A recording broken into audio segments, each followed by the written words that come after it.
In the wake of the Second World War, it was not only the urban landscape of Europe that was in ruins, but the intellectual landscape. In this intellectual crater, there were a number of great thinkers debating the blueprint for the future. We were, as philosopher Simone de Beauvoir put it, to provide the post-war era with its ideology. In this post-war landscape, two giants towered above all others, Jean Paul Sartre and Albert Camus. The two men had met in Nazi-occupied Paris in 1943 and become fast friends. Despite it being their first meeting, they were deeply acquainted with one another, each having reviewed the other's writings in their journalistic role. They were the intellectual superstars of their time. Both men went on to win the Nobel Prize for Literature and were cornerstones of French popular culture. They were celebrities whose daily movements were considered newsworthy by the papers. And so it is no surprise that after a decade of friendship, the public breakdown of this relationship would be a major cultural event. This wasn't just a petty squabble between friends, but a philosophical dispute over the future course of Europe and the world. Sartre believed that violence was a justifiable means to the great end of communism, while Camus vigorously disagreed. In this episode of The Living Philosophy, we're going to look at the friendship of Sartre and Camus and where it all went so wrong.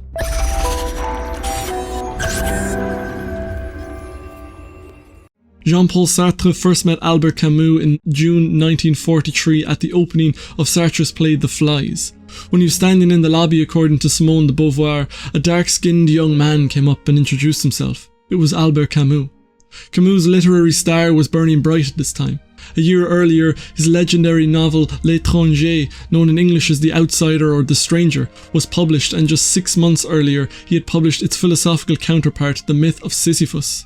"I'm Camus," he said, and Sartre found him a most likeable personality.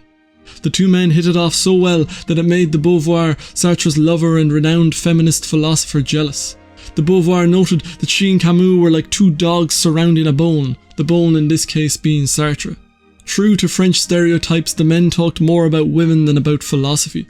They must have made an odd-looking pair, Sartre being, as one author has described, short, fat and wall-eyed, ugly by any standard, whereas Camus, on the other hand, was often compared to the Hollywood star of Casablanca, Humphrey Bogart. He was handsome, slim and above average height.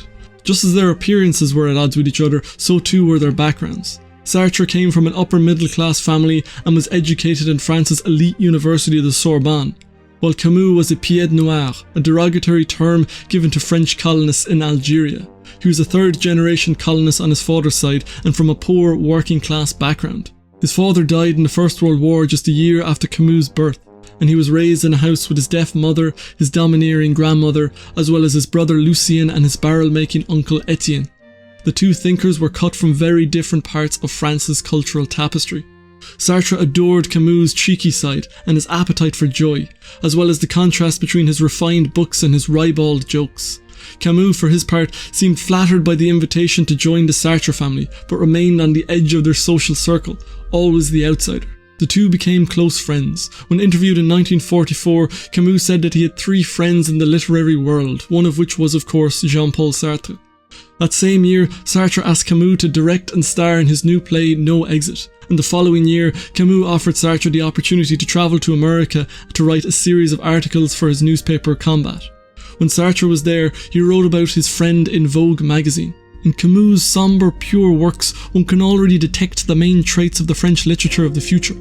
It offers us the promise of a classical literature without illusions, but full of confidence in the grandeur of humanity, hard, but without useless violence, passionate, without restraint, a literature that tries to portray the metaphysical condition of man while fully participating in the movements of society. All seemed well in the land of the literati, but even at this early stage of the Camus-Sartre friendship, the differences were hiding in plain sight. Before they had even met, their reviews of each other's work, while generally laudatory, showed signs of the storms to come. In his review of The Myth of Sisyphus, Sartre placed Camus' work in the tradition of the French moralists, a tradition that Sartre was very far from being a fan of. In a letter to a friend at the time, Camus agreed that most of his criticisms are fair, but complained of Sartre's acid tone. A few months later, shortly after meeting Sartre for the first time, Camus wrote to the same friend saying that, in spite of appearances, I don't feel much in common with the work or the man, but seeing those who are against him, we must be with him. Even at this height of their friendship, the end was foreshadowed. The two men had very different takes on the existentialist philosophy, with Camus denying his association with the term existentialism entirely and repeatedly. But their real disagreements were political. Essentially, their political disagreements come down to their fundamental disagreement on the relationship between morality and politics. For Camus, politics was subordinated to morality, but in Sartre's case it was the opposite. This point reared many heads in their disagreement, and the two main themes that kept cropping up were the legitimacy of violence and Marxism. A few years after they became friends, as the war was coming to an end, there was an episode that gets to the heart of the differences between the two men.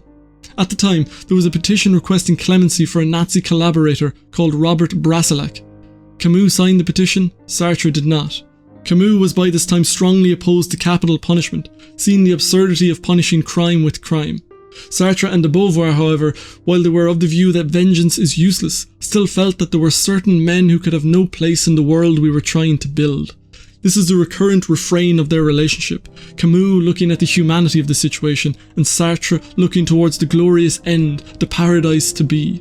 The nascent differences between the philosophers became more and more pronounced as time went on, until finally, in 1951, they boiled over with the publication of Camus' book, The Rebel.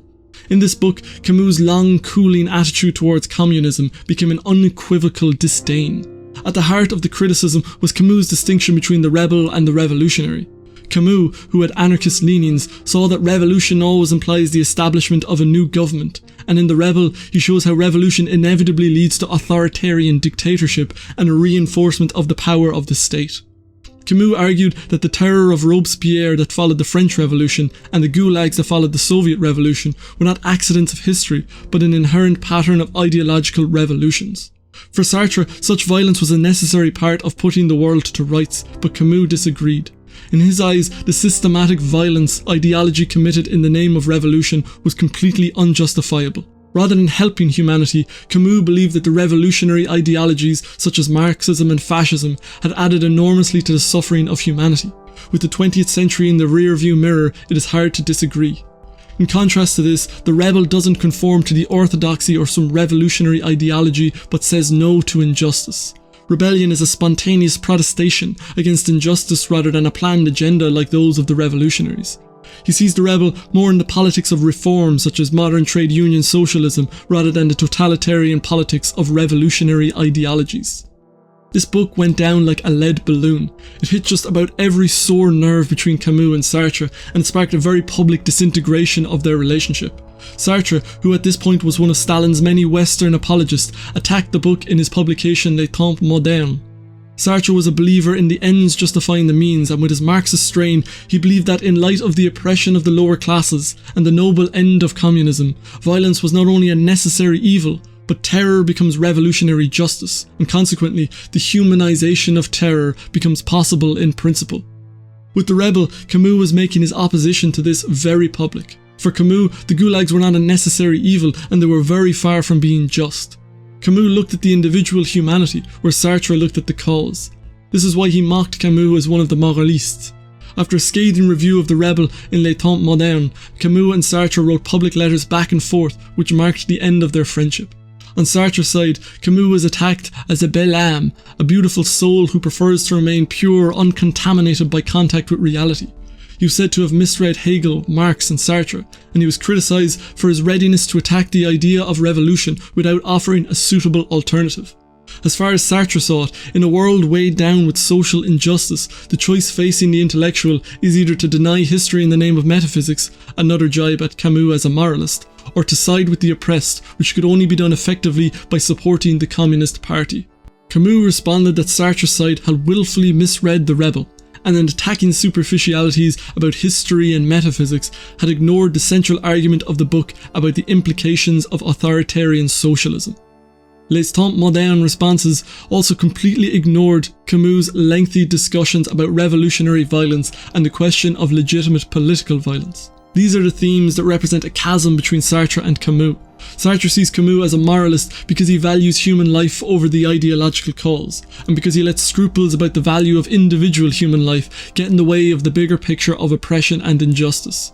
In the years that followed this public falling out, Camus' homeland Algeria sought independence from France, and it became very messy.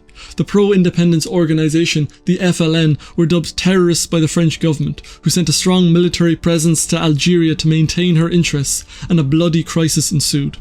Unsurprisingly, the anti-colonialist, anti-oppression Sartre was unequivocally on the side of the FLN. He believed that their acts of terrorism were justified by the injustices they had suffered at the hands of the French. For Sartre, it was quite simple. The French were oppressing the Algerians, and so the Algerians had every right to use anything in their power to throw off the yoke of colonialism. He believed in revolution. Camus saw things differently, however. Events like the Melouza massacre, in which the 374 inhabitants of an Algerian village were massacred because they supposedly supported a different pro-independence group. These events were beyond justification in the mind of Camus.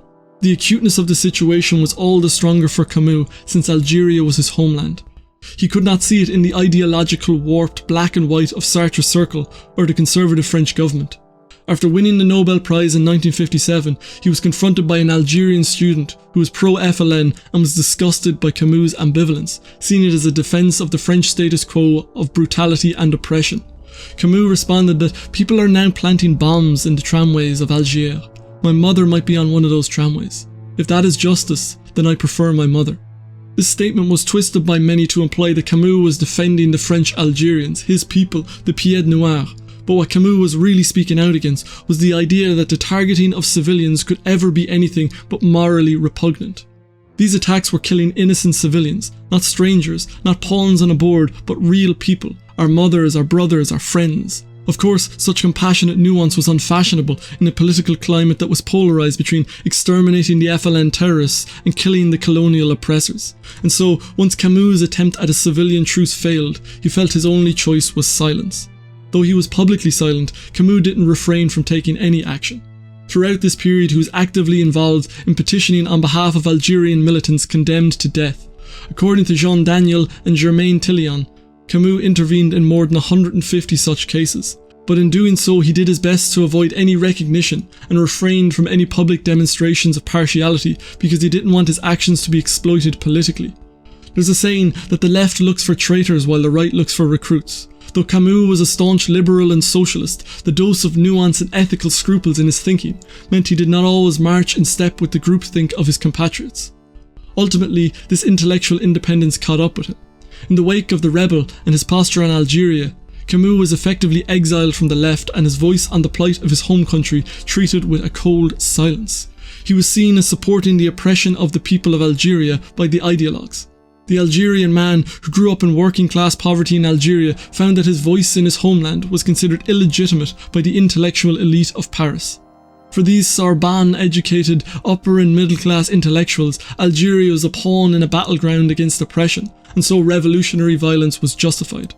There is a nasty irony to Sartre's criticism of Camus as a beautiful soul who prefers to remain pure and stay uncontaminated by reality. For a start, it overlooks the active role that Camus took in the French resistance in the fight against the Nazi occupation. But the real irony lies in the effete Sartre's consistent praise of bloodied hands, and all the while his own were as clean as snow.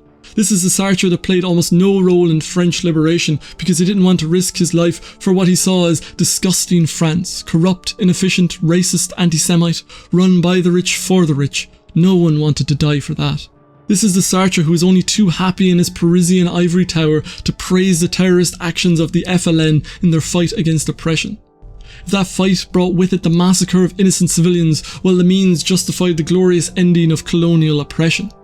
Sartre taunted Camus for his pure hands, while he himself never lifted a finger for a cause he believed in.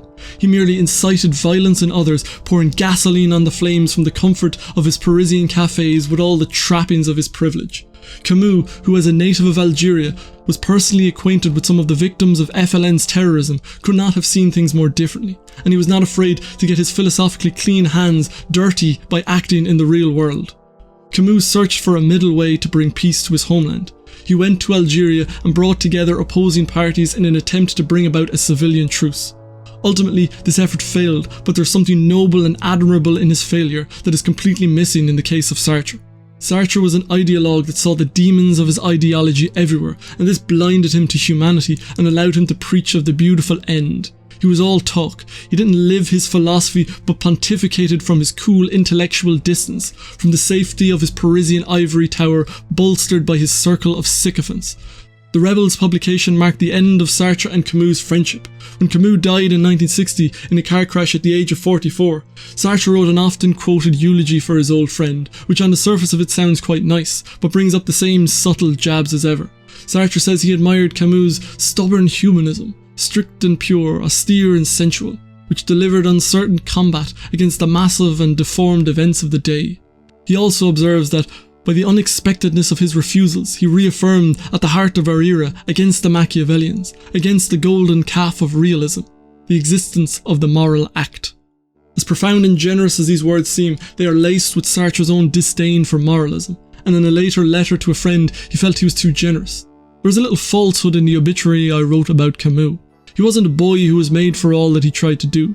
He should have been a little crook from Algerian, a very funny one who might have managed to write a few books, but mostly remained a crook. Sartre, for all his hatred of the class system, still felt himself superior to Camus by virtue of his higher education and refinement. This is a common strain in the intellectual revolutionary left. As a Marxist, Sartre had an ostensible love for the lower classes, but his sense that a man who rose from this reality to become a towering intellectual should have been a little crook from Algiers resonates a lot with what George Orwell wrote in his book The Road to Wogan Pier, where he says, "Sometimes I look at a socialist, the intellectual tract-writing type of socialist, with his pullover, his fuzzy hair and his Marxian quotation, and wonder what the devil his motive really is. It is often difficult to believe that it is a love of anybody, especially of the working class, from whom he is of all people the furthest removed. The truth is that to many people calling themselves socialists, revolution does not mean a movement of the masses with which they hope to associate themselves. It means a set of reforms which we, the clever ones, are going to oppose on them, the lower orders. On the other hand, it would be a mistake to regard the book-trained socialist as a bloodless creature, entirely incapable of emotion. Though seldom giving much evidence of affection for the exploited, he is perfectly capable of displaying hatred, a sort of queer, theoretical, in vacua hatred against the exploiters. Hence the grand old socialist sport of denouncing the bourgeoisie. It is strange how easily almost any socialist writer can lash himself into frenzies of rage against the class to which, by birth or by adoption, he himself invariably belongs. It is a sad thing that Camus was to a large degree dismissed by his generation as a political activist because he didn't take an exaggerated ideological stance on Algeria, but with a nuanced view tried to bring about peace. To the intellectuals who wanted their blood sport of revolution, however, such nuanced scruples were nothing but the confession of a traitor. To my eyes though, Camus was the real hero. He was the man who lived his philosophy, who not only talked the talk but walked the walk. He rose from poverty in one of France's colonies to the heights of the intellectual peaks. He was the second youngest Nobel laureate for literature. He was willing to be true to his beliefs and to stand apart from groupthink. He was an outspoken advocate for peace and the rights of the native Algerians, and for this his newspaper was shut down in 1939 and he was forced into exile, unable to find work in his home country. In Paris, he became an active member of the French resistance, and though he never held a gun, he risked his life for a noble cause. And then he spoke out against revolutionary violence. He was disgusted by the hate which submerges us today, and felt that the only values worth defending were love and the mind. And seeking to be true to these values, he tried to strike a civilian truce, and though he did not succeed, to my eyes he is the embodiment of Teddy Roosevelt's Man in the Arena. In this great speech, Roosevelt says that it is not the critic that counts, not the man who points out how the strong man stumbles, or where the doer of deeds could have done them better. The credit belongs to the man who is actually in the arena, whose face is marred by dust and sweat and blood, who strives valiantly, who errs, who comes short again and again because there is no effort without error and shortcoming, but who does actually strive to do the deeds, who knows great enthusiasms, the great devotions, who spends himself in a worthy cause, who at the best knows in the end the triumph of high achievement, and who at the worst, if he fails, at least fails while daring greatly, so that his place shall never be with those cold and timid souls who neither know victory nor defeat. To my eyes, this is Albert Camus. By now I realise that I've become imbalanced, and I think that obviously there's something in the Sartre-Camus story that is speaking to an exposed nerve in me. I think it's the contrast between the irresponsible intellectual in the ivory tower and the living philosopher in the street. Maybe I've completely misrepresented Sartre or even Camus, and if I have, I hope you'll correct my oversight, because I do feel like the portraits I've painted are somewhat imbalanced, but it's the best I can do with what I have at the moment. I hope you've enjoyed the episode. If you have, please give us a thumbs up down below and subscribe if you haven't already. I'd love to hear from you down in the comments if you have any thoughts, insights or feedback. Otherwise, I shall see you next time. Thank you for watching.